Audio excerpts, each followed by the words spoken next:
Good evening, dear listener, and may your night be wrapped in peace. Picture yourself settling into a quiet corner, the world slowing to a gentle hum, the air soft with the promise of rest. Imagine a breeze whispering across the ancient plains of Egypt, carrying the faint scent of desert dust and river reeds. Under a crescent moon, the great pyramids of Giza stand silent, their stones bathed in silver light, while the Nile flows nearby, its waters a shimmering ribbon in the night. The temples and tombs, older than memory, seem to breathe, their shadows stretching across the sand, inviting you to step into their story. Tonight, we drift back to 2500 BC, to the lives of the men who built these wonders, the tomb builders of Giza. Their days were filled with sweat and stone, their nights with dreams by the river's edge. This is not a tale of pharaohs or gods, but of ordinary hands that shaped eternity, of lives bound to the rhythms of labor and hope. So, let's walk their paths, feel the heat of their sun, and find the quiet moments that made their world real. Close your eyes, and let the sands of time carry you gently to their side. Part 1. You wake to the faint glow of dawn creeping through the reed mat covering your window. The air in your small mud brick home is already warm, heavy with the promise of another scorching day in Giza, around 2500 BC. Your muscles ache from yesterday's labor, but there's no time to linger. You rise, splash tepid water from a clay jug onto your face, and slip on a linen kilt, its edges frayed from months of wear.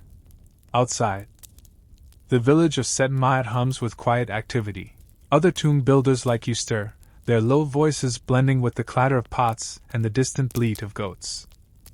You grab a hunk of coarse bread and a dried fig, chewing as you step into the sandy path toward the plateau where the great pyramid of Pharaoh Khufu looms, half finished, a jagged silhouette against the rising sun. The walk to the work site is short but grueling. Sand slips into your sandals, gritty against your calloused feet, and the air smells of dust and baked earth. You pass a group of women balancing water jars on their heads, their chatter a soft murmur in the morning stillness. One nods at you, her eyes kind but tired. You wonder if she's as weary of this life as you are, but you don't ask. There's no time for such thoughts when the overseer's whips await. Another day, another block. You mutter, a half-hearted jest to yourself. It's not funny, but it keeps you moving. At the base of the pyramid, the chaos of the work site unfolds. Hundreds of men swarm the ramps, their shouts echoing as they haul limestone blocks up sloping paths of packed earth. The overseers, clad in finer linen and wielding sticks, bark orders from atop wooden platforms. You join your team, a group of 20 men, all sun-darkened and lean from years of toil. Your task today is to move a 2-ton block from the quarry to the pyramid's third course. The stone is smooth, freshly cut, but its weight is a silent threat. You've seen men crushed under less. The overseer, a man with a scar across his cheek, eyes you. Faster today, or you'll taste the stick, he growls. You nod, biting back a retort. The threat is real, but so is the pride you feel, however faint, in shaping a monument for the God King. Historians still debate whether workers like you were slaves or paid laborers, but the distinction feels meaningless under this sun. Your wages, bread, beer, and occasional onions, are barely enough to survive, and the work is relentless either way. You wrap a rope around your shoulders, the coarse fibers biting into your skin, and lean into the pull. The block inches forward, scraping against the sand. Sweat stings your eyes, and your throat burns for water, but you don't stop. Pausing means falling behind, and falling behind means punishment. You glance at your friend Himayunu, not the famous architect but a wiry mason with a crooked smile. He's chanting a work song, his voice hoarse but steady, urging the team on. Sing or we'll all drop, he says, winking. You join in, your voice cracking, and for a moment, the rhythm eases the strain. A peculiar detail catches your eye as you work, a small clay figurine, half buried in the sand near the block. It's crudely shaped, likely a charm left by another worker to ward off bad luck. You've seen these before, tiny offerings to Bes, the dwarf god who protects against evil. You don't pick it up, it's not yours, and tampering with another's luck feels unwise. Instead, you nudge it with your toe, covering it with sand.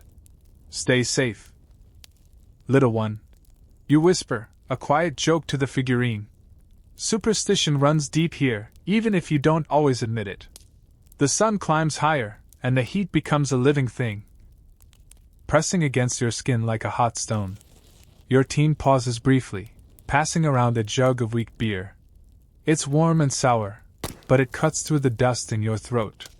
You sit on a broken slab, wiping sweat from your brow, and gaze at the pyramid. Its scale is staggering, millions of blocks, each placed with precision you can't fully grasp. You've heard tales of how the architects align it with the stars, but to you, it's just endless labor, one stone at a time. As you rest, you overhear two overseers arguing about the ramp's angle. One insists it's too steep, risking collapse. The other scoffs, saying the gods will hold it steady. You don't care who's right, but you hope the ramp holds. A collapse would mean death for someone. Maybe you. The thought lingers as you stand, dusting sand from your kilt. Back to it, Himeyuna says, clapping your shoulder. You nod, forcing a grin. At least the stone doesn't complain, you say, earning a chuckle from the team. It's a weak jest, but it lightens the mood. By midday, your hands are raw, your back screams, and the block is only halfway to its destination. You think of the cool Nile, its waters a distant promise for tonight.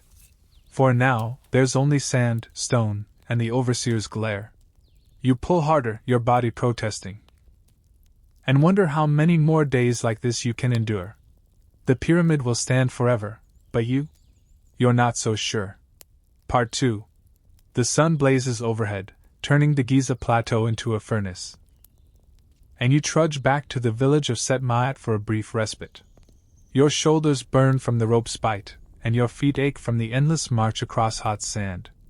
The pyramid fades behind you, its sharp edges softened by the haze of heat, but its weight lingers in your mind. You're not just building a tomb, you're carving eternity for a pharaoh. And the thought both humbles and exhausts you. The village, a cluster of mud brick huts nestled near the quarry, comes into view. It's no palace, but it's home, for now. You step into Set Ma'at, where the air smells of baked bread and sweat. Narrow paths wind between low houses, their walls cracked from years of sun and neglect. Children dart past, chasing a stray dog, their laughter a rare spark of joy. You envy their energy, their freedom from the ropes and stones. A woman kneels by a doorway, grinding emmer wheat into flour, her hands moving in a rhythm as old as the Nile. She glances up, offering a tired smile, and you nod back, too weary for words. The village is alive, but it's a life shaped by labor. Every soul tethered to the pyramid's demands. Your hut is small, its floor packed earth, its roof a weave of palm fronds. You share it with 3 other workers. There snores a faint drone from the corner. You collapse onto a reed mat, the coarse fibers cool against your skin, and close your eyes for a moment.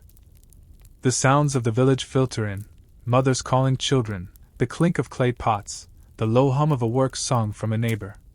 It's a fragile piece, but you cling to it. At least we're not hauling stones now, you murmur, a dry jest to no one. The thought of the afternoon's labor looms, but you push it aside. You rise and join your team at the communal eating area, a shaded patch under a sagging canopy. The meal is simple: flatbread, a handful of dates, and a jug of beers shared among 10 men. You tear off a piece of bread, its texture gritty but filling, and pass the jug to Himeyunu. He's telling a story about a scorpion he found in his sandal, his exaggerated gestures drawing chuckles. It was this big, he says, holding his hands a foot apart. You roll your eyes. Sure, and I'm the pharaoh's cousin, you quip, earning a grin. The laughter is soft, careful not to draw the overseer's attention. Life in Set Ma'at is more than just work, though it's hard to see past the grind. The village, built to house thousands of workers, is a marvel in its own right. Archaeologists later uncover its remains, revealing bakeries, breweries, and even a hospital for injured laborers. You don't know it as history, only as survival. The bakery's ovens churn out bread daily, and the brewery keeps the beer flowing, weak, but enough to dull the day's edges. You've seen men limp to the hospital, their arms bandaged or legs splinted, and you're grateful for the healers, even if their remedies sting like fire. A curious detail catches your attention as you eat: a small pile of ostrich feathers tucked near the canopy's edge.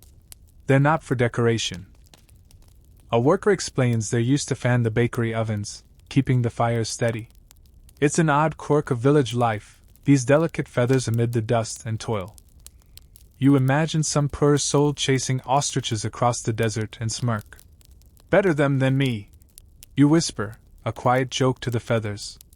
Superstition or not, you're glad for anything that keeps the bread coming. The overseer's whistle cuts through the chatter, signaling the end of the break. You stand, brushing crumbs from your kilt, and feel the weight of the day settle back onto your shoulders. The team trudges toward the work site, passing a group of scribes tallying blocks on papyrus scrolls. Their clean hands and shaded workstations mock your sweat-soaked reality. Scholars still argue whether villages like Set Ma'at were communities of free men or forced labor camps. But you know the truth lies in the calluses on your hands. Freedom or not, the work owns you. As you walk, you notice the village's edges, where the desert creeps in. A lone acacia tree stands defiant, its sparse leaves trembling in the hot breeze. You think of the Nile, just beyond the horizon, its cool waters a distant dream. Tonight you'll sit by its banks, letting the current wash away the day's dust. For now you grip your rope, ready to pull again. Himiyuna nudges you, pointing to a cloud shaped vaguely like a hippo. "A sign of good luck," he says. Half serious. You snort. "Tell that to my back," you reply, and you both laugh, a fleeting shield against the hours ahead. The pyramid waits, its stones gleaming under the merciless sun. You take your place, the rope familiar in your hands, and begin the slow, aching pull. The village fades behind you, but its rhythms, bread, beer, feathers, and fleeting laughter, linger in your mind. A fragile anchor in this endless task. Part 3. The rope cuts into your shoulders as you lean forward, dragging the limestone block across the Giza plateau. The sun is a relentless hammer, pounding heat into your skin, and the air shimmers with dust kicked up by 100 sandaled feet. Your breath rasps, dry as the desert around you, and sweat traces paths through the grime on your face. The pyramid looms closer now, its stepped sides a testament to years of labor, yours and countless others. You're part of something eternal. But eternity feels like a curse when every step burns. Around you, the work site pulses with controlled chaos. Teams of men haul stones up earthen ramps, their grunts and chants blending into a low, rhythmic hum. The block you're pulling scrapes against the sand, a dull groan that matches the ache in your muscles. Himiyunu, ever the optimist, mutters a work song under his breath. But you're too tired to join in. The overseer paces nearby, his stick tapping against his palm, eyes sharp for any sign of slacking. You keep your head down, focusing on the rope, the stone. The next step. One slip, and you'll feel that stick, or worse. The heat is more than discomfort, it's a thief, stealing your strength, your focus. You've heard tales of men collapsing under the sun, their bodies carried to the village hospital or, if the gods turn away, to the necropolis beyond Set Ma'at. The thought makes you grip the rope tighter. You're no stranger to danger. But today feels heavier, the air thicker with unspoken dread. "Keep moving," you whisper to yourself, a half jest to ward off fear. It's not much, but it's enough to keep your feet shuffling. A key moment unfolds as you near the ramp's base. The block must be maneuvered onto a sled for the ascent. This is no simple task. The team pauses, wiping sweat from their brows, as the overseer shouts for precision. You and Himiyunu wedge wooden rollers beneath the stone, your hands trembling from the effort. The sled, a crude platform of acacia wood. Creaks as the block settles onto it. One wrong move, and the stone could shift, crushing a foot or worse. You've seen it happen, not often, but once is enough to haunt you. The memory of a scream. Abruptly silenced, flickers in your mind, but you push it away. A strange detail catches your eye amid the tension.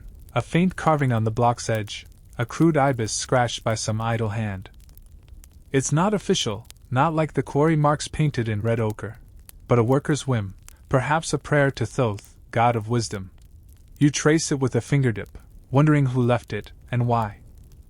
Hoping for a lighter stone?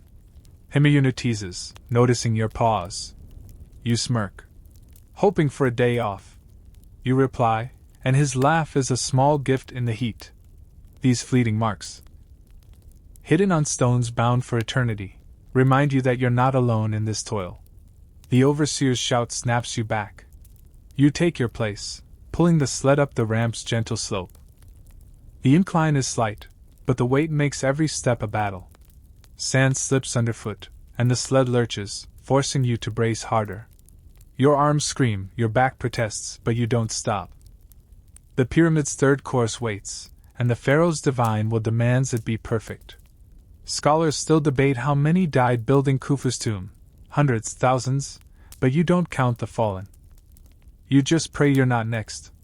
The ramp stretches on, its packed earth scarred from years of use. You pass a team descending, their faces etched with the same exhaustion you feel. One man, older, his hair streaked with gray, meets your eyes. There's no greeting, just a nod, a silent acknowledgement of shared struggle. You wonder about his life, his family, but there's no time to ask. The overseer's stick hovers, and the stone demands your focus. You pull, the sled inches upward, and the pyramid grows ever larger, a monument to a god-king you'll never meet. A breeze, faint and fleeting, brushes your skin, carrying the distant scent of the Nile. It's a cruel tease, reminding you of the river's cool embrace, still hours away.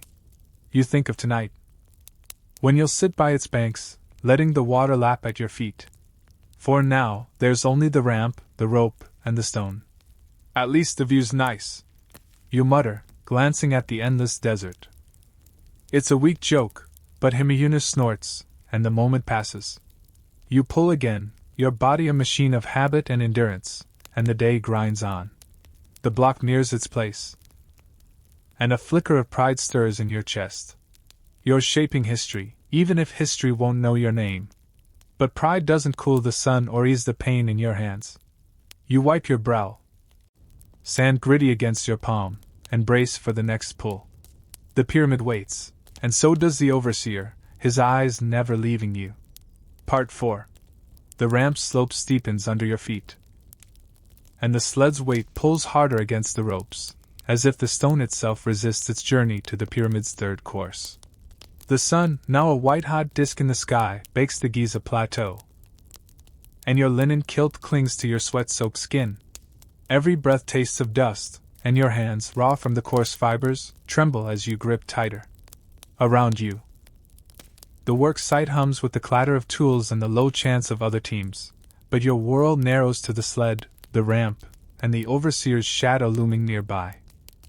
You're building a god-king's eternity, but each step feels like it's shaving years off your own. The block inches upward, rollers creaking beneath its mass. You glance at Himeyunu, his face set in grim focus, sweat carving lines through the dirt on his cheeks. He catches your eye and mutters, "This stone's heavier than my mother's cooking." You manage a dry chuckle, though your throat's too parched for more. "At least her cooking doesn't crush you," you reply, and the faint grin you share is a flicker of defiance against the grind. These small jests, brittle as they are, keep you sane under the overseer's watchful glare.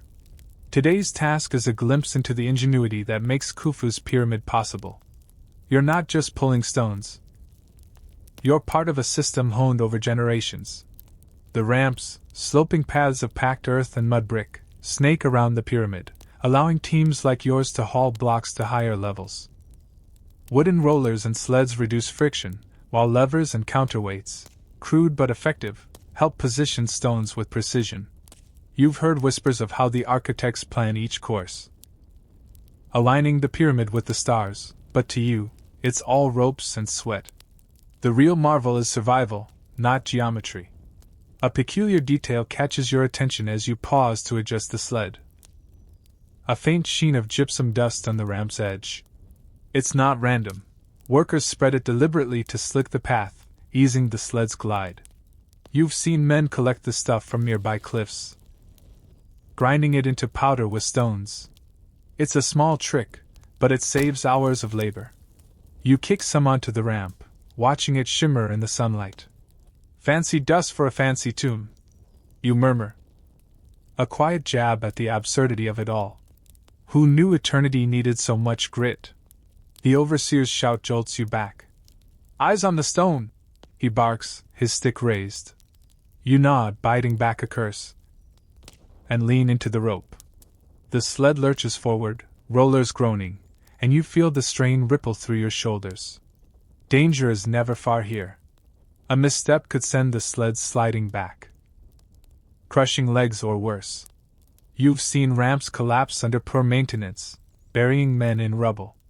Scholars still debate how the Egyptians built without modern tools. Some say ramps. Others propose levers or even wilder theories.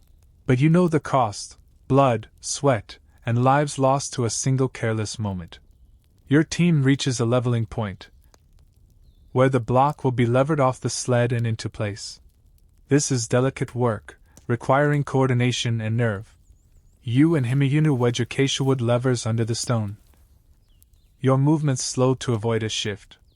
The overseer hovers, his presence a silent threat, but you focus on the task. The block tilts, then settles with a dull thud, perfectly aligned. A rare nod from the overseer feels like a victory, though it does nothing for the fire in your muscles. As you catch your breath, you notice the pyramid's growing form, its limestone casing gleaming in the sunlight. Each block you place is a step toward immortality for Khufu, but also a reminder of your own fragility. The air smells of stone and sweat, with the faint tang of the Nile carried on a weak breeze. You long for its cool waters, a distant promise after the day's end. For now you wipe your brow, sand gritty against your palm, and prepare for the next block. There's always another waiting. A memory surfaces as you work, that clay figurine you saw days ago, buried near a block. You wonder if its owner still believes in Bessa's protection, or if they've lost faith under this sun. You don't pray much yourself, but you respect the need for hope, however small. Better a figurine than nothing, you mutter, a wry nod to your own doubts. The thought lingers as you grip the rope again, the ramp stretching endlessly before you. The day wears on, each pull blurring into the next. Your body moves on instinct, driven by habit and the overseer's stick. The pyramid rises stone by stone, but so does your exhaustion. A weight heavier than any block. You think of the village, of Set Ma'at's simple comforts, bread, beer, the laughter of friends. They're not much, but they're enough to keep you going. At least until the Nile calls tonight. Part 5. The ramp's slope levels out as your team positions the limestone block, its edges now snug against its neighbors in the pyramid's third course. The sun, unrelenting, scorches your back, and the air is thick with the scent of dust and sweat. Your hands, blistered from the rope, ache as you release the tension, stepping back to catch your breath. The overseer grunts approval, a rare moment of reprieve, but there's no time to savor it. Another block waits below, and the day's work is far from done.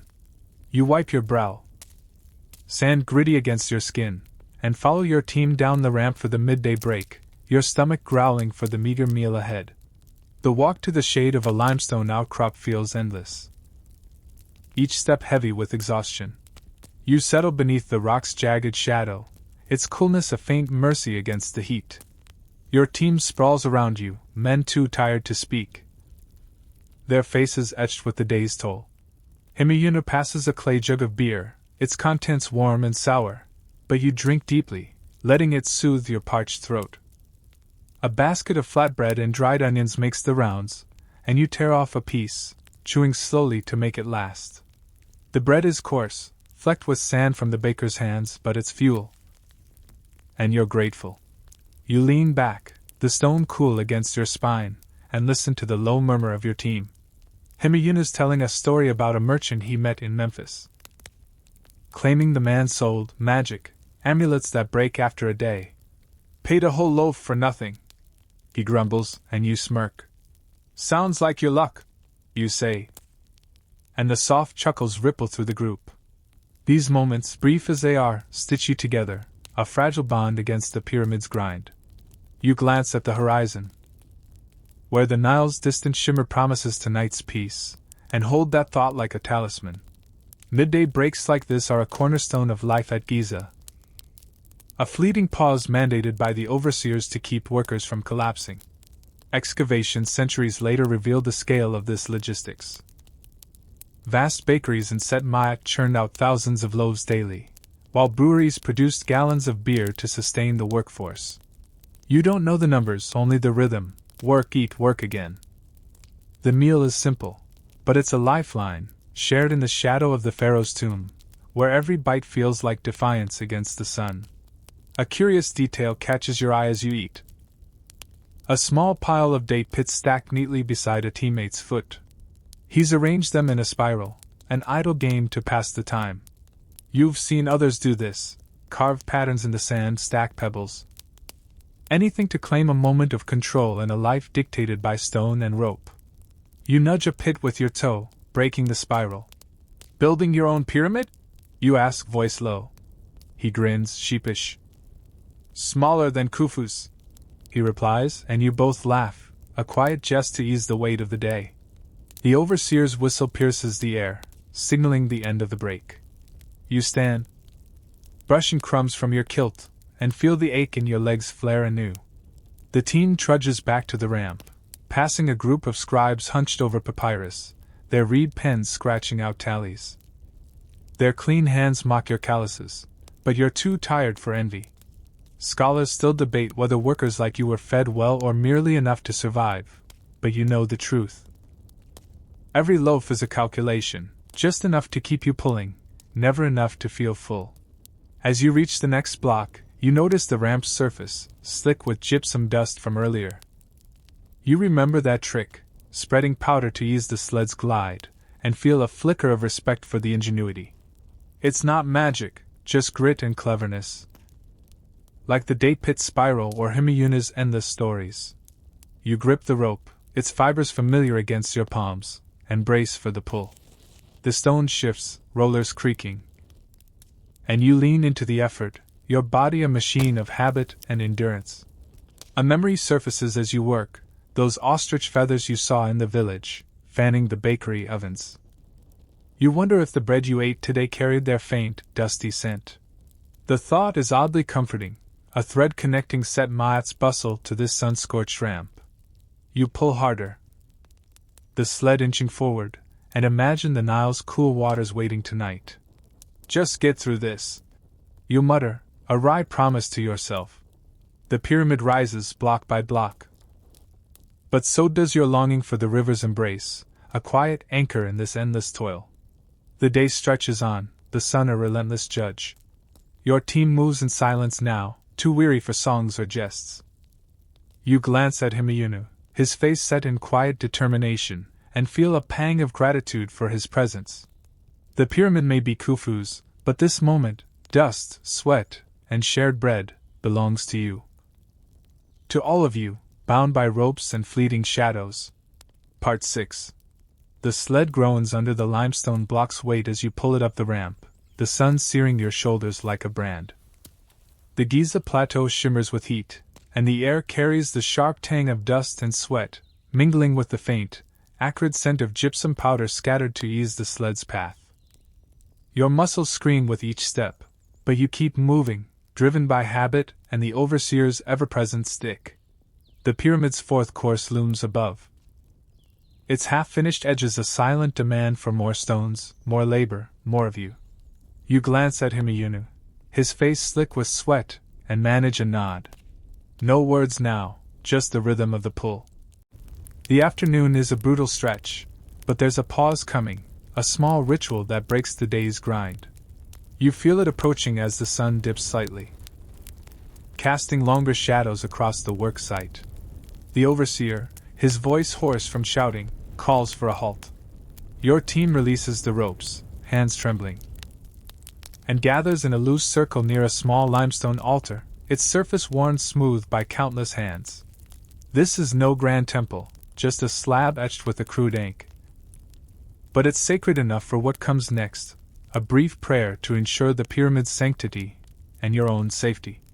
You kneel, the sand hot against your shins, and join the murmured chant led by a minor priest, his linen robe stained with dust. He raises a copper bowl, its contents, milk and honey, glinting in the sunlight, and pours it onto the altar as an offering to Osiris, Lord of the afterlife. The liquid soaks into the stone, leaving a faint, sweet scent that cuts through the desert's dryness. You bow your head, not out of deep faith but because it's expected, and because the moment lets you rest. Keep us from falling stones, you whisper, a half-jest to the gods. You're not sure they're listening, but it feels right to ask. These rituals are woven into the pyramid's construction, a practice rooted in the Old Kingdom's belief that a pharaoh's tomb must be pure to ensure his journey to the stars. Archaeologists later find evidence of such offerings: pottery shards, animal bones, even traces of incense, scattered across Giza's work sites. You don't know this as history, only as a fleeting reprieve, a chance to catch your breath while the priest drones on. The prayer ends, and you stand brushing sand from your kilt, feeling the ache in your back flare anew. A strange detail catches your eye as you return to the sled. A small bundle of dried lotus flowers tucked into a crack in the altar. They're wilted, their petals brittle, likely left by a worker seeking favor from Hathor, goddess of joy. You've seen such offerings before: flowers, beads, even bits of bread, quiet acts of hope amid the toil. You don't touch them, they're not yours. And meddling with another's prayer feels like tempting fate. Hope she's kinder than Osiris, you mutter, a wry nod to the flowers. The thought lingers as you grip the rope again, the sled waiting like an old, stubborn friend. The overseer's shout restarts the work, and you pull, the stone inching forward. Your team moves in silence, too weary for songs. But the ritual's calm lingers, a faint shield against the heat. Scholars still debate whether these ceremonies were for the pharaoh's glory or the workers' morale. But you know they're both. Khufu's divinity demands it, and you need the pause to survive. The ramp stretches on, its surface slick with gypsum, and you focus on the rhythm: pull, step, pull. The pyramid grows, block by block, but so does your longing for the day's end. A memory surfaces as you work, that ibis carving you saw on a block days ago, scratched by some unknown hand. You wonder if its maker stood here, praying at this same altar, hoping for strength or luck. The thought is oddly comforting, a reminder that you're part of something larger, even if it grinds you down. You glance at the altar, its lotus flowers barely visible now, and feel a pang of kinship with whoever left them. We're all just trying, you murmur, a quiet jest to the desert air. The sun sinks lower, painting the pyramid's casing stones in hues of gold. You think of the Nile, its waters a cool promise just hours away. Tonight, you'll sit by its banks, letting the current wash away the day's dust and the ritual's weight. For now you pull, your body a machine of endurance, the sled creaking in protest. Hemiyuna nudges you, pointing to a hawk circling above. A sign from Horus, he says, half serious. You snort. Tell him to carry this stone, you reply, and his laugh, soft but warm, carries you through the next pull. The day drags on, each step a small victory against the heat and the stone. The pyramid rises, its shadow stretching across the plateau. And you wonder how many more prayers you'll offer before it's done. The altar waits behind you, silent and unyielding, like the gods themselves. Part 7. The sled's rollers creak as you pull the block higher up the ramp, the pyramid's fourth course now within reach. The sun, though past its peak, still burns, and the Giza plateau hums with the relentless rhythm of labor, shouts, chants, the scrape of stone on sand. Your body is a map of pain, shoulders raw from ropes, hands blistered, back screaming with every step.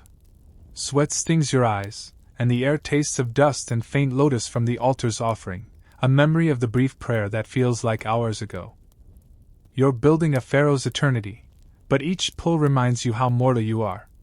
Your team pauses to adjust the sled, and you lean against the limestone slab, catching your breath. Himeyunu wipes his brow, muttering about the heat, his voice hoarse but steady. You glance at your hands, the skin cracked and red, and flex them gingerly. Pain is your constant companion now. Not just from today but from years of hauling stones. You've seen men with broken fingers, twisted ankles, or worse, backs that never straighten again. The pyramid demands perfection. But it takes its toll in flesh and bone, a price you pay in silence. Injuries are a grim reality at Giza, and the evidence lies in the bones later unearthed by archaeologists: fractured spines, worn joints, signs of heavy labor etched into skeletons. You don't know this as science, only as the ache in your body and the stories swapped over beer. The village hospital, a lone mud brick building near Set Maat, is your only refuge. Healers there use linen bandages, herbal poultices, and chants to bess, but their skill is limited. You've been lucky, cuts and bruises. Nothing more, but luck feels fragile under this sun. A peculiar detail catches your eye as you stand: a small clay pot, half buried near the ramp, its rim stained green from some healer's salve. You've seen these pots in the hospital, filled with mixtures of honey, garlic, or crushed malachite to ward off infection. Someone must have dropped it, or left it as an offering against injury. You nudge it with your sandal, careful not to break it. "Better you than my bones," you murmur, a dry jest to the pot. Superstition or not, you're glad for any charm that might keep you whole. The overseer's shout pulls you back. You grip the rope, the fibers biting into your blisters, and lean into the pull. The sled inches forward, but a sharp twinge in your wrist makes you wince. You shake it off, hoping it's nothing, but the fear lingers. A bad injury could end your work, your wages, your place in Set Maat. You've seen men sent away, limping back to distant villages with nothing but scars. Scholars still debate whether workers like you were cared for or cast aside, but you know the truth: the pyramid comes first, always. Your team reaches the course's edge, where levers will lift the block into place. You work carefully, wedging acacia wood under the stone, your movements slow to avoid a shift. Himeyuna's hands are steadier than yours, and you're grateful for his calm. The block settles with a thud, perfectly aligned, and you step back, chest heaving. The overseer nods, his stick still. And you feel a flicker of pride, quickly swallowed by exhaustion. Another stone, another scar on your hands, another day survived. The air shifts, carrying a faint breeze from the Nile, a cruel tease of the evening's peace. You think of the river, its waters cool against your aching feet, and hold that image tight. For now, there's only the ramp, the heat, and the next block waiting below. You glance at Himeyunu, his face etched with the same weariness you feel, and manage a weak grin. "Think the pharaoh feels this tired?" you ask, voice low. He snorts. "He's too busy being divine," he replies, and the soft laugh you share is a small rebellion against the pain. A memory surfaces as you descend the ramp. That bundle of lotus flowers you saw at the altar, brittle and hopeful. You wonder if their owner ever needed that hospital pot, or if they're still pulling stones like you. The thought is a quiet thread, tying you to the countless others who've bled for this tomb. You flex your wrist again, the twinge fading but not gone, and pray it holds. "Just one more pull," you whisper, a wry promise to yourself, though you know it's never just one. The work site buzzes around you, men hauling, shouting, building. The pyramid grows, its casing stones gleaming in the afternoon light, a monument to Khufu's glory and your sacrifice. You think of the village, of Set Maat's simple comforts: bread, beer. The hospital's sharp-smelling salves. They're not much, but they're enough to keep you going, at least until the Nile calls tonight. You grip the rope, the pain in your hands a familiar sting. And brace for the next task, the desert stretching endlessly before you.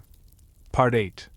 The ramp fades behind you as you trudge away from the pyramid, the day's labor finally done.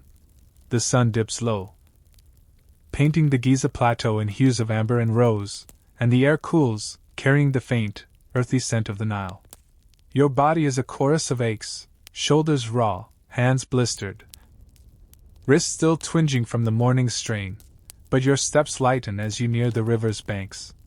The work site's clamor softens, replaced by the gentle lap of water and the rustle of papyrus reeds. You're not alone. Other workers drift toward the Nile, their silhouettes dark against the fading light, seeking the same quiet you crave. You find a spot on the bank, where the sand is soft and the water shallow, and ease yourself down, kicking off your sandals. The river's cool touch soothes your feet, washing away the day's dust and easing the burn in your soles. You lean back, palms sinking into the damp earth, and let out a long breath. The Nile stretches before you, its surface shimmering under a crescent moon, reflecting stars that feel close enough to touch. For the first time today, you feel human. Not just a pair of hands for the pharaoh's tomb. Around you, small groups of ascendancy gathers, Himiyunu among them, his kilt stained and his grin wide despite the day's toll. He settles beside you, tossing a pebble into the water, its ripples spreading in silent circles.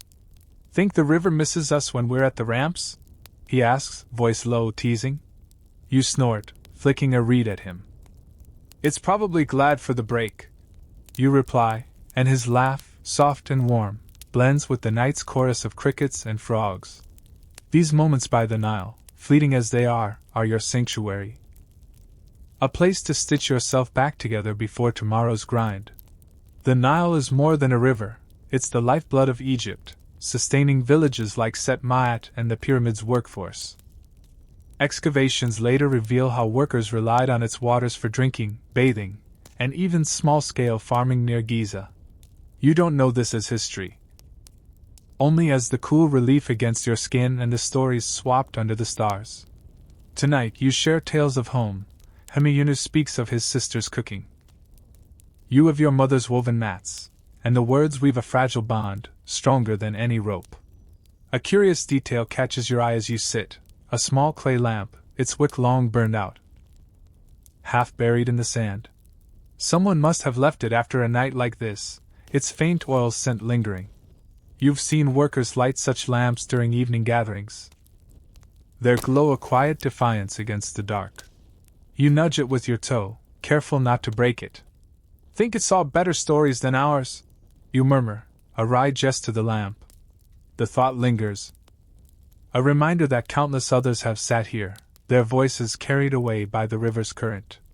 Himiyuna pulls a handful of dried dates from his pouch, offering you one. You chew slowly, the sweetness a rare treat, and listen as he recounts a childhood prank, stealing figs from a neighbor's tree. You counter with a story of your own, about sneaking extra bread from Set Ma'at's bakery and nearly getting caught. You're worse than a jackal, Himiyuna teases, and you grin. Says the man who'd trade his kilt for a fig, you retort. And the laughter, soft as the river's flow, eases the weight of the day. Scholars still debate whether workers like you found solace in these evenings or merely endured them, but you know the truth. The Nile is your escape, a place where the pyramid's shadow can't reach. The river's rhythm, its gentle waves, its steady current, mirrors your own endurance. A quiet promise that life persists despite the toil. You think of the hospital's green-stained pot you saw earlier, its salve a sharp contrast to this water's gentle healing. The Nile doesn't cure your blisters, but it soothes your soul, and that's enough for now. A memory surfaces as you gaze at the stars, those lotus flowers at the altar, brittle and hopeful, left for Hathor's favor. You wonder if their owner sits by the river tonight, finding the same peace you do. The thought is a thread, tying you to the unseen others who've left lamps, flowers, and dreams along these banks. You dip your fingers into the water, letting it cool your calluses, and feel a flicker of gratitude for this moment, this river, this fragile calm. The night deepens, and the air grows crisp, carrying the scent of mud and reeds. You think of Set Ma'at, its mud brick huts waiting, and the bread and beer you'll share tomorrow. For now you linger. The Nile's song a lullaby, the stars your roof. Himayuna yawns, stretching, and you know it's time to go. Sleep well, river, you whisper, a quiet jest to the water, and rise, sandals in hand. Ready for the walk back to the village, the pyramid a distant shadow under the moon. Part 9. You leave the Nile's banks, the river's cool touch lingering on your feet as you trudge back to Set Ma'at. Sandals dangling from your hand. The night air is crisp, scented with damp earth and the faint smoke of village fires. The pyramid, a dark silhouette against the starlit sky, watches in silence. Its presence a reminder of tomorrow's labor. Your body aches. Blisters, bruises, the nagging twinge in your wrist. But the evening's peace clings to you, a fragile shield against the grind. Himayuna walks beside you, humming a tune, his steps slow but steady. You're both too tired for words, but the quiet is companionable, woven with the night's soft sounds, crickets, distant laughter. The rustle of reeds. Set Ma'at comes into view, its mud brick huts glowing faintly under torchlight. You pass a group of women weaving baskets by a fire, their voices a low murmur. And a child chasing a stray cat, his giggles cutting through the stillness. Your hut waits, its reed mat doors swaying in the breeze, and you duck inside. The air warm and heavy with the scent of baked earth. You collapse onto your mat, the coarse fibers familiar against your skin, and let the village's hum lull you. Sleep beckons. But your mind drifts to the pyramid, to Khufu, to the stories that fuel your labor. Tonight, as you lie in the dark, you think of the tales whispered among workers, legends of the pharaoh whose tomb you're building. Khufu, the god king, is said to be both wise and ruthless, a ruler who commands the stars themselves. You've heard he visits the work site in disguise, cloaked in linen to watch his monument rise. It's probably just a story, but it makes you wonder if he knows the cost of his eternity, the sweat, the pain, the lives lost to his dream. You picture him standing atop the pyramid, gazing at the Nile, and feel a strange mix of awe and resentment. Hope you're worth it, you murmur. A dry jest to the absent king. These stories are more than gossip. They're the heartbeat of Giza's workforce, giving meaning to the endless toil. Later discoveries, papyrus records, inscriptions, confirm Khufu's obsession with his tomb, his belief that it would carry him to the gods. You don't know this as fact, only as the weight of each block, the overseer's stick. The pride and pressure of building something eternal. The tales make you feel part of his divine plan, even if your role is small, your name forgotten. They also remind you why the pyramid must be perfect, why every stone matters, why you can't falter. A curious detail surfaces in your half-sleep. A memory of a worker's tale about Khufu's sacred barge, buried near the pyramid to ferry his soul across the heavens. You've never seen it, but you imagine its cedar planks, polished and fragrant, hidden in a pit beneath the sand. It's an odd contrast to your rough sleds and ropes, a king's luxury against your labor. Bet it's lighter than our stones, you whisper, a wry nod to the barge. The thought is fleeting, but it ties you to the pharaoh's myth, to the dream that drives this endless work. Your mind wanders to the river, to the clay lamp you saw by its banks. Its wick long burned out. You wonder who left it, what stories they told under the stars. The thought is a thread, connecting you to the countless others who've dreamed here. Their hopes as fragile as that lamp's glow. Scholars still debate whether workers like you believed in Khufu's divinity, or merely endured his ambition. But you know it's both. You build for his glory and your survival, for the gods and the bread that keeps you alive. Sleep pulls at you, but you linger on the thought of the pyramid's purpose. It's not just a tomb, it's a bridge to the afterlife, a promise that Khufu will rise with the sun. You've heard priests speak of the spells carved inside, words to guide him through the underworld. You'll never see them, but you feel their weight, their demand for perfection. Your wrist twinges as you shift on the mat, a reminder of the hospital's green-stained pots. The salves that might ease tomorrow's pain. For now, you close your eyes, the village's hum fading, and let the dream of Khufu's barge carry you towards sleep.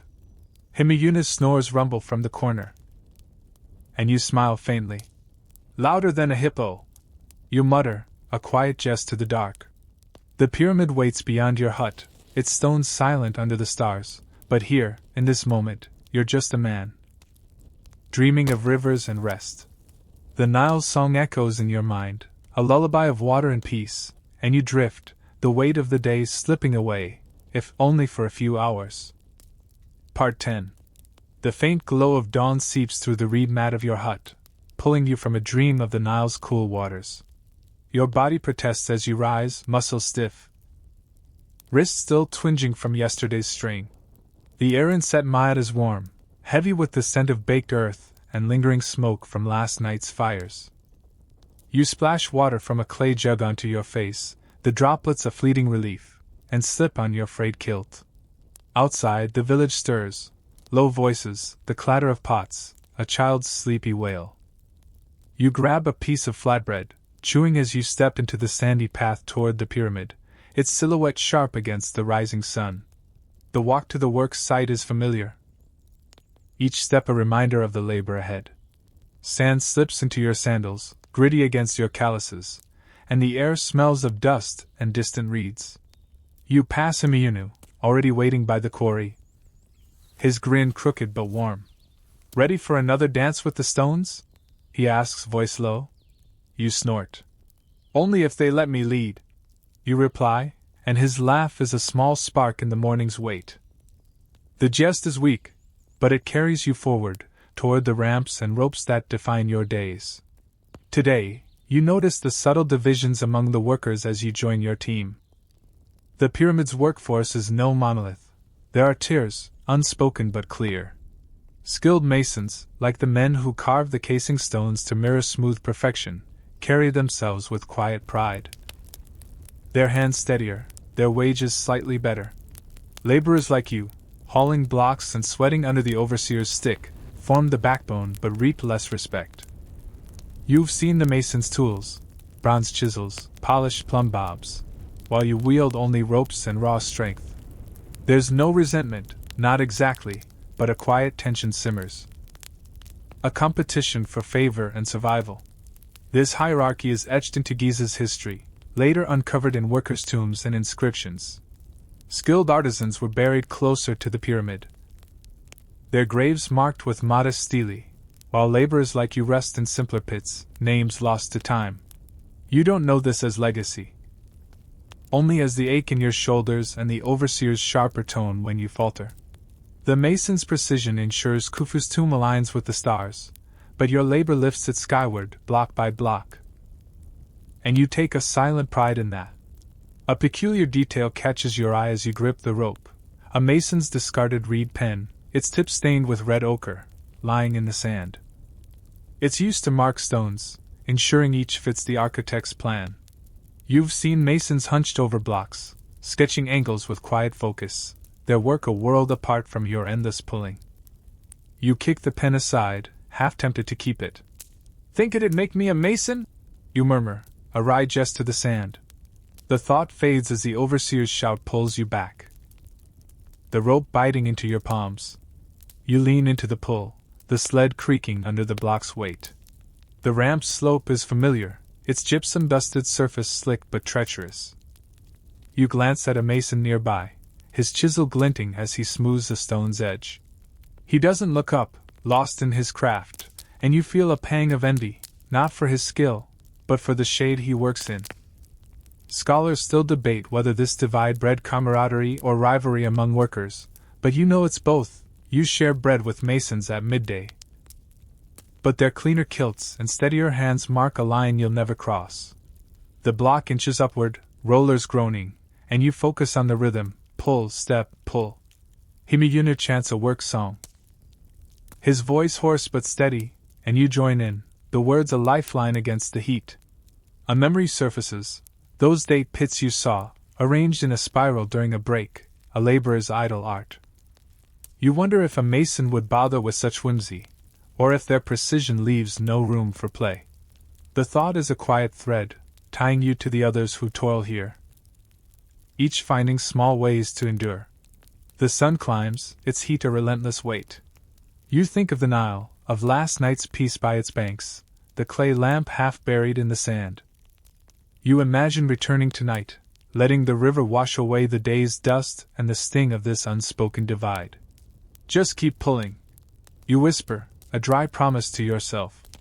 The pyramid rises, its casing stones gleaming, and you wonder if Khufu sees the hands that build it, yours, the masons, the countless others whose names will never grace his tomb. The overseer's stick hovers, his eyes sharp. You pull harder, the block inching toward its place, and feel the familiar burn in your shoulders. Hemiyuna nudges you, pointing to a cloud shaped like a falcon. Horus is watching, he says, half serious. You smirk. Tell him to send better ropes. You reply, and his laugh carries you through the next pull, the ramp stretching endlessly before you. Part 11. The ramp's familiar slope stretches before you, the limestone blocks weight tugging at the ropes as you pull, your hands raw and your wrists still twinging from days of strain. The Giza Plateau shimmers under the midday sun, the air thick with dust and the sharp scent of gypsum powder scattered to ease the sled's glide. Your team moves in weary silence. The overseers stick a constant shadow, but today feels different. A hum of anticipation ripples through the work site. Word has spread, a rare festival awaits.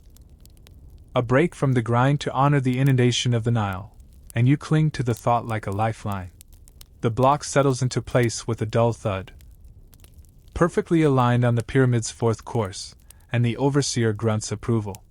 You step back, wiping sweat from your brow, and feel the heat press against your skin like a living thing.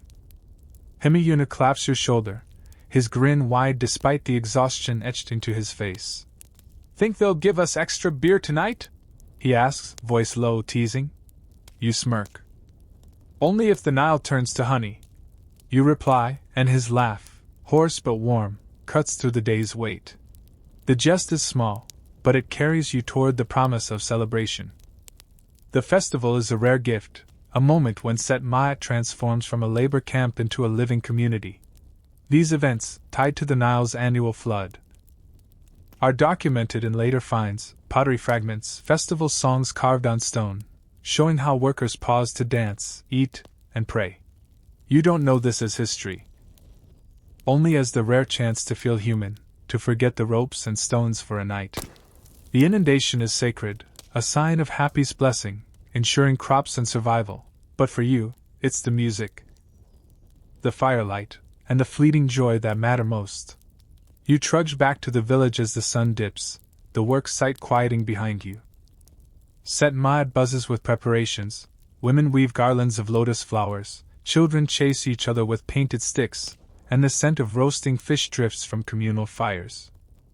You wash at a shared basin, the water tepid but cleansing, and join your team in the village square, a packed earth clearing ringed by mud brick huts.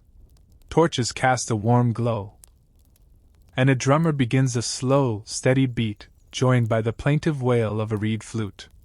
You feel your shoulders loosen, the pyramid's shadow fading under the stars. A curious detail catches your eye. A small clay figure, shaped like a Nile perch, placed on a makeshift altar near the fire. It's an offering to Happy, god of the flood, its scales painted with blue ochre. You've seen such figures before, left by fishermen or workers praying for abundance. You nudge Hemiyunu, pointing to it. Think it'll swim for us? You murmur, a wry jest to the fish. He chuckles. Only if we dance first, he replies, and pulls you into the growing circle of revelers, their steps clumsy but joyful. The dance is simple, a swaying rhythm that mimics the river's flow. And you move with the crowd, your aches forgotten for now. Women clap, their bracelets jangling, and children weave through, giggling.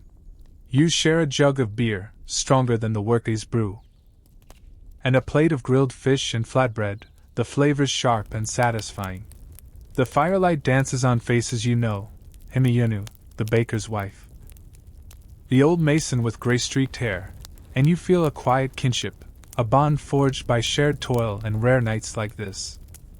Scholars still debate whether these festivals were acts of devotion or mere relief for workers, but you know they're both, a prayer to the gods and a chance to breathe. The Nile's flood sustains Egypt, but this moment sustains you, a reminder that life persists beyond the pyramid's demands. You think of the reed pen you saw, discarded by a mason, and wonder if he's dancing tonight, his precision softened by the drum's beat. The thought is a thread, tying you to the others who celebrate here, their hopes as fleeting as the fire's glow. A memory surfaces as you sway, the clay lamp by the river, its wick burned out, left by some unknown soul.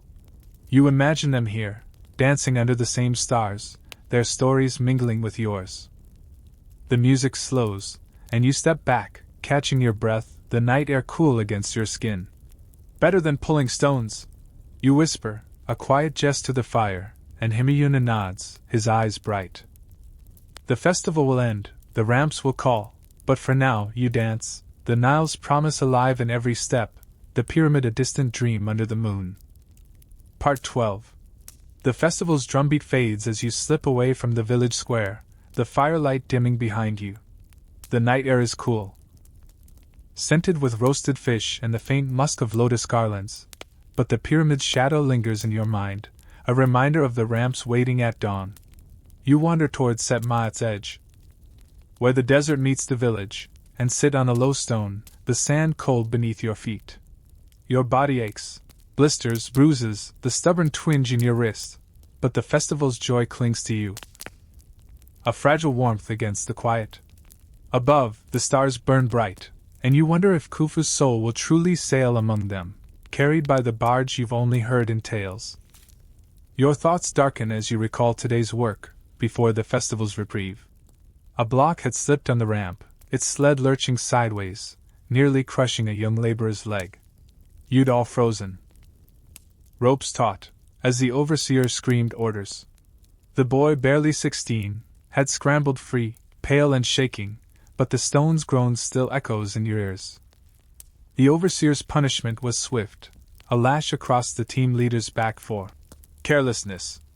You'd kept your head down, heart pounding, knowing it could have been you. The pyramid demands perfection, and mistakes are paid in pain, sometimes blood. This harsh discipline is no secret at Giza. Later excavations uncover workers' skeletons with signs of healed fractures, hinting at both care and cruelty. You don't know this as evidence, only as the overseer's stick, the fear that grips you when a sled wobbles, the stories of men sent away for errors too grave. The pharaoh's tomb must be flawless, a bridge to eternity, and you're expendable in its shadow. You flex your wrist, the twinge a quiet warning, and pray you never test the overseer's mercy. A curious detail catches your eye in the moonlight, a broken sandal, its leather strap snapped, half buried in the sand. It's not yours, but you've seen workers limp back to Set Ma'at with similar losses, their feet bloodied from the hot ramps. Someone must have tossed it, too poor to repair. You nudge it with your toe, imagining its owner's cursing. Better your strap than my luck, you murmur, a wry jest to the sandal. The thought is fleeting, but it ties you to the others who've stumbled here. Their small loss is a mirror to your own.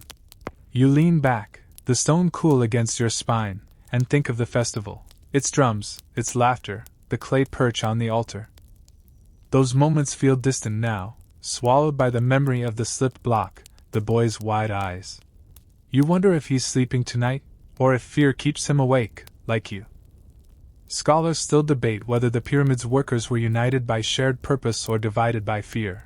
But you know it's both. You dance together, but you flinch alone. Each mistake a weight you carry in silence.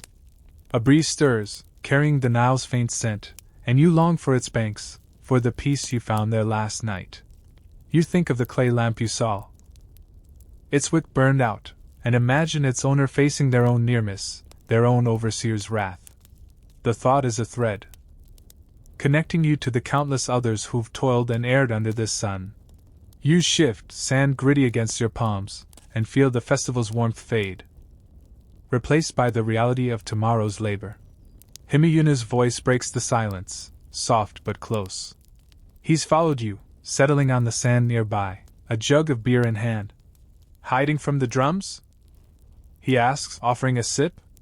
You take it, the brew sharp and warm, and shake your head. Hiding from the ramps? You reply, and his laugh is a quiet gift. They'll find us, he says, half serious. And you nod, the truth heavy between you. You think of the boy, the block, the lash, and wonder if Himayuna saw it too, if he carries it like you do. You pass the jug back, the stars above unyielding. And think of Set Maat's small comforts, bread, beer, the hospital's green-stained pots. They're not much, but they're enough to keep you going, to face another day of ropes and risks. At least we've got the Nile.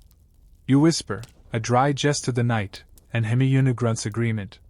The pyramid waits, its stones silent under the moon, but for now you sit. The desert stretching around you, the weight of the day a shared burden under the endless sky. Part 13. The desert's chill seeps into your bones as you sit with Himayuna. The jug of beer now emptied between you. The stars above Giza burn bright, their light a cold comfort against the memory of the slipped block, the boy's trembling escape, the overseer's lash. You rise, brushing sand from your kilt, and trudge back to Set Maat, Himayuna's quiet footsteps beside you. The village is hushed now, the festival's drums long silenced, its fires reduced to glowing embers. Your hut waits, its reed mat doors swaying in the breeze, but sleep feels distant.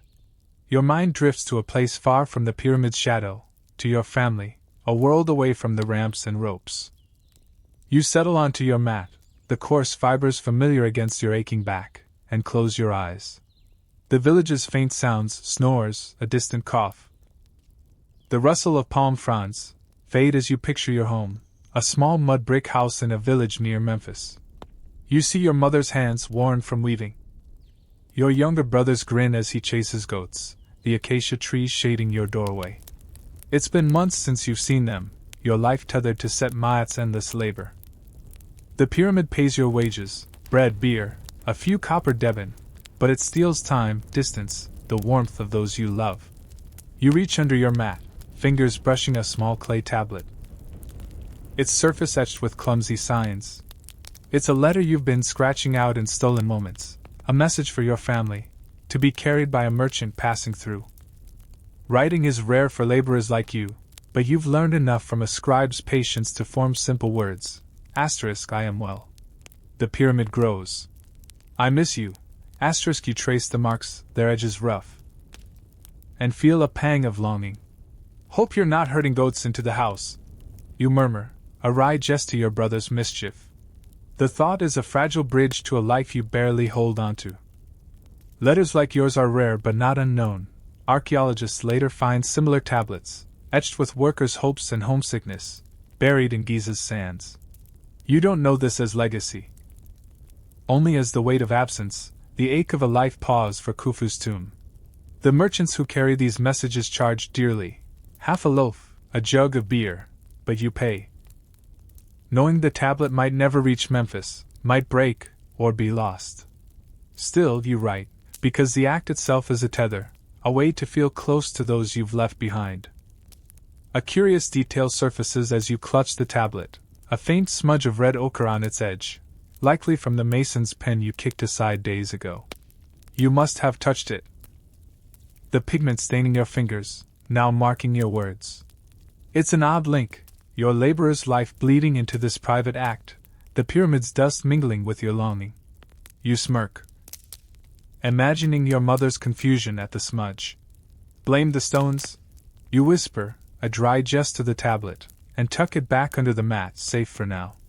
The overseer's whistle will sound at dawn, pulling you back to the ramps, but tonight you linger on your family. You wonder if your brother still climbs that acacia tree, if your mother's mats still sell at the market. The thought of them eating, laughing, living without you is both comfort and pain. Scholars still debate whether workers like you were bound to Giza by duty or desperation, but you know it's both. You build for wages, for pride, but also because turning back means hunger, shame, a life with nothing to offer. A memory surfaces, the lotus flowers at the festival's altar. Their petals brittle but hopeful. You imagine your mother leaving such an offering for you, praying to Hathor for your safety. The thought is a thread, tying you to her across the miles. To the countless others who've sent tablets, prayers, dreams into the desert. You shift on the mat, your wrist twinging, and think of the hospital's green-stained pots. Their salves a sharp contrast to this quiet ache. The Nile waits beyond Set Ma'at, its waters a promise of peace, but tonight, your heart is in Memphis, with a family you hope still waits. Himiyuna's snores rumble from the corner, and you smile faintly. Louder than a merchant's cart, you mutter, a quiet jest to the dark. The pyramid looms outside, its stones silent under the stars. But here in this moment, you're just a son, a brother, dreaming of home. You close your eyes, the clay tablets wait a faint anchor, and let sleep pull you under. The villages hum a lullaby of loss and hope. Part 14. The faint hum of Set Ma'at fades as you drift from thoughts of your distant family, the clay tablet's rough edges still vivid in your mind. Sleep eludes you, and you rise quietly, stepping past Himiyuna's snoring form to slip out of the hut. The night air is cool, scented with desert dust and the distant Nile, and the village lies still. Its mud brick huts bathed in moonlight. You wander toward the work site, drawn by a pull you can't name, until the pyramid looms before you, its half-finished form a jagged shadow against the stars. Tonight something feels different, a gathering near the base, a soft chant rising in the dark. You approach cautiously, sandals silent on the sand, and see a small group of workers. Their faces lit by flickering torches. They're gathered around a low limestone altar, not the one from the workday's prayers but a rougher slab, etched with a faint scarab. A priest. His linen robe dusty, leads a nighttime ritual, his voice a low drone as he offers barley and incense to the gods. You recognize the rite, a plea for the pyramid's sanctity. For Khufu's safe passage to the afterlife. You linger at the edge, half hidden, feeling both intruder and participant in this sacred moment. The air carries the sharp tang of burning myrrh, mingling with the desert's dry breath, and you breathe it in, your aches easing slightly. The workers kneel, their heads bowed, and you join them, the sand cool against your shins. The priest's words speak of eternity, of the pharaoh's soul rising with the stars, and you feel a quiet awe despite the day's toil. This ritual is rare, reserved for nights when the stars align. And it binds you to the pyramid's deeper purpose, not just labor, but a cosmic bridge for a god-king. You think of the barge you've heard of, buried for Khufu's celestial journey, and wonder if these prayers will carry him there. These nighttime rites are woven into Giza's history, later hinted at in temple records and star-aligned inscriptions. You don't know this as fact, only as the weight of the moment, the shared silence with men you've pulled ropes beside. The pyramid is more than stone, it's a vow to the gods, and you're part of it, however small. The thought stirs pride, but also pressure, your blisters, your twinging wrist, the boy's near miss with the block all feel heavier under these stars. A curious detail catches your eye as you kneel. A small obsidian bead, glinting in the torchlight, half buried near the altar. It's likely an offering, dropped by a worker seeking Ammonius' favor or protection from the underworld's perils. You've seen such beads before, strung on laborers' necks or left at shrines, their dark sheen a quiet hope. You don't touch it, it's not yours. And meddling with another's prayer feels like tempting fate. Hope it's luckier than my sandals. You murmur, a wry jest to the bead, and the thought lingers, tying you to the unseen hands that placed it here. The priest's chant slows, and he scatters barley across the altar, its grains catching the light. You rise with the others, your knees stiff, and feel a strange calm settle over you. Scholars still debate whether these rituals were for the pharaoh's glory or the worker's solace, but you know they're both. Khufu's divinity demands them, and you need their quiet to endure. The group disperses, torches fading into the dark, and you linger, gazing at the pyramid. Its stones gleam faintly, a testament to your labor, your pain, your fleeting place in this eternal work. A memory surfaces. The lotus flowers at the festival, brittle and hopeful, left for Hather's grace. You imagine their owner here tonight, praying under the same stars, their dreams mingling with yours. The thought is a thread, connecting you to the countless others who've offered beads, barley, whispered hopes in the desert night. You think of the Nile, its waters a cool promise you'll seek tomorrow, and the clay tablet waiting in your hut, its ochre-smudged words a tether to home. For now you stand, the altar's myrrh fading, and feel the weight of the stars above. Himayuna's voice would lighten this moment, but he's asleep, dreaming of beer or figs. You smile faintly. Louder than the priest's chants, you whisper a dry jest to his absence, and turn back to Set Ma'at. The pyramid watches, silent and unyielding, its purpose clearer under this sky. You walk slowly, the sand soft beneath your feet, and carry the ritual's calm with you, a fragile shield against the ramps that dawn will bring. Part 15. The night's chill lingers on your skin as you leave the ritual behind. The pyramid's silhouette fading into the dark. The faint scent of myrrh clings to your kilt, a reminder of the altar's barley and the priest's low chants under the stars. You trudge back to Set Ma'at. Sandals whispering against the sand, the village's mud brick huts glowing faintly under moonlight. Your body is heavy, blisters raw, wrists twinging. Muscles worn from weeks of hauling stones, but the ritual's calm holds you, a quiet anchor against the thought of tomorrow's ramps. You slip into your hut, past Himayuna's snores, and settle onto your mat, the coarse fibers cool against your back. Sleep waits, but your mind lingers on the pyramid, on the journey you've endured to reach this moment. Today marked a milestone. Your team finished the fourth course of Khufu's tomb, a step closer to its jagged peak. The overseer, stern as ever, offered a rare nod, and the workers shared a jug of beer in the shade. A small celebration before the festival's drums began. You'd stood by the pyramid's base, gazing at the gleaming casing stones, and felt a flicker of pride, your hands, your sweat, your pain etched into this eternal work. But pride is fleeting. The next course looms, more blocks, more ropes, more days under the sun. You flex your wrist, the twinge a quiet warning, and wonder how much more you can give. This milestone is no small feat. Later discoveries, quarry marks, architects' plans, show the precision and scale of Khufu's pyramid. A marvel built by thousands like you. You don't know this as history, only as the ache in your shoulders, the rhythm of the sled, the overseer's stick. Each course brings the tomb closer to the stars, to the gods, to the pharaoh's promised eternity. You're a small part of that, your name unrecorded, but the thought of completion, of standing back one day to see the pyramid whole, keeps you pulling, even when your body begs to stop. A curious detail surfaces as you lie in the dark, a memory of a worker's belt, seen today, its leather pouch stuffed with flint scraps for sharpening tools. It's a practical thing, but oddly personal, the pouch worn soft by years of use, tied with a knot unique to its owner. You've seen such belts before. Each a quiet signature of the men beside you.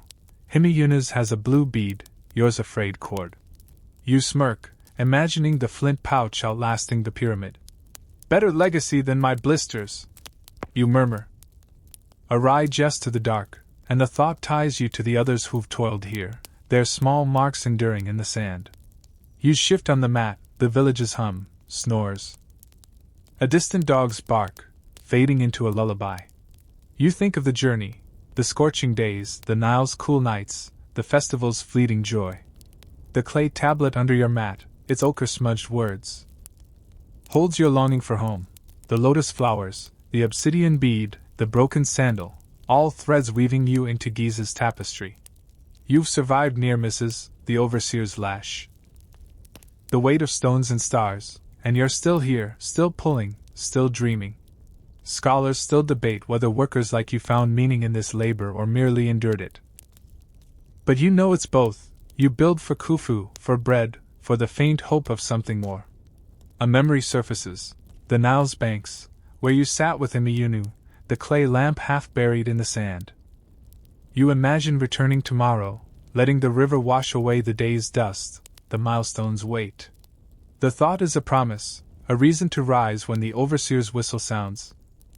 You think of your family, of Memphis, of the acacia tree by your mother's door, and hope your tablet reaches them, a fragile bridge across the desert.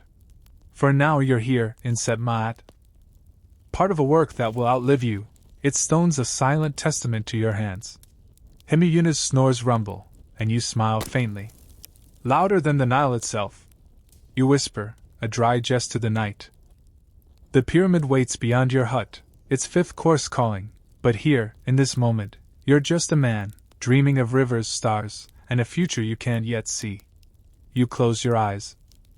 The rituals murmur fading, and let sleep take you, the village's quiet a gentle cradle. The desert stretches outside, vast and unyielding, but so does your endurance. A flame that burns through the long, hard days, carrying you toward whatever lies beyond the last stone. Now you can close your eyes and let the currents of time take you away. Drifting on the Nile's soft waves, under the stars that watched you build a pharaoh's dream. The pyramid will rise, stone by stone, and you'll rise too, carrying its weight and its wonders into sleep. Into tomorrow, into the gentle embrace of a story that never truly ends.